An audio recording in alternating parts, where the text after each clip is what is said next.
class. So today for science we're going to be talking about the water cycle. There's a lot of water on Earth. Actually 97% of it is salt water, while only about 3%. Was that video boring for you too?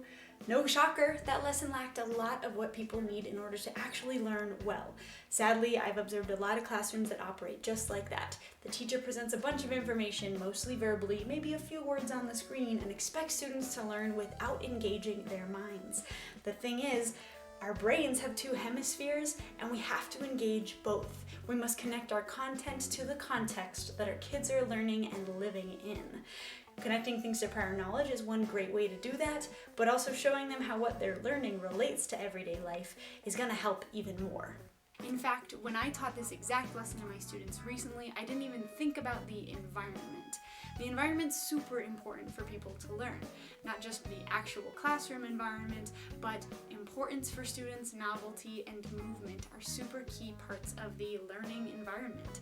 People do better when they can connect the new thing they're learning to something that they already know.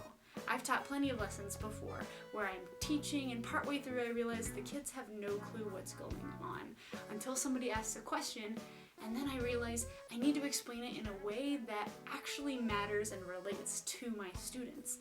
Maybe that means using different language to describe it, or actual models that kids can touch or at least observe in order to better understand the content. It's important for teachers to keep in mind how humans actually learn. We need organization, to observe and use hands-on models, to discover knowledge on our own, and to connect information to our own experiences, beliefs, and context. That last one there is constructivism, which is probably my favorite learning theory so far. It says that people learn new information by building on top of what they already know. I think it's totally cool and agree with exactly what it says, that information is constructed and interpreted, not just something we innately know. So with all this in mind, let's try that lesson again with some added elements. Hey class, today in science we are talking about water, and more specifically the water cycle. So how many of you drank water today? Hopefully all of us. That water you drank came from somewhere, and it's gonna go somewhere once you're done with it. Today we are gonna be doing an experiment to see how fresh water and salt water are distributed around the earth, and we're gonna see how all of it moves through the water cycle. This 1,000 milliliter beaker here represents all the water on Earth.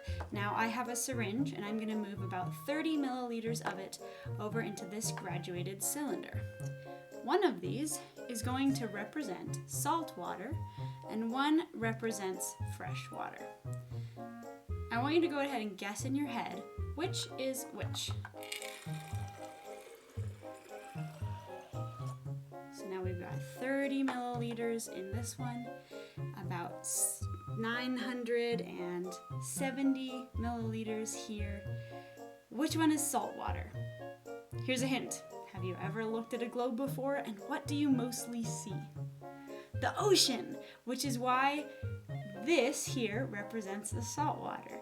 And this shows us that only about 3% of water on Earth is fresh water. Isn't that tiny compared to the rest?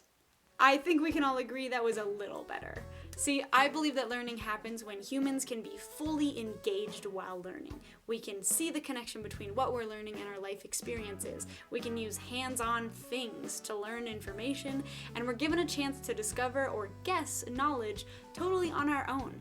I think understanding how learning works in the brain can help teachers do this even better for students, and I'm looking forward to applying these concepts even more in my teaching.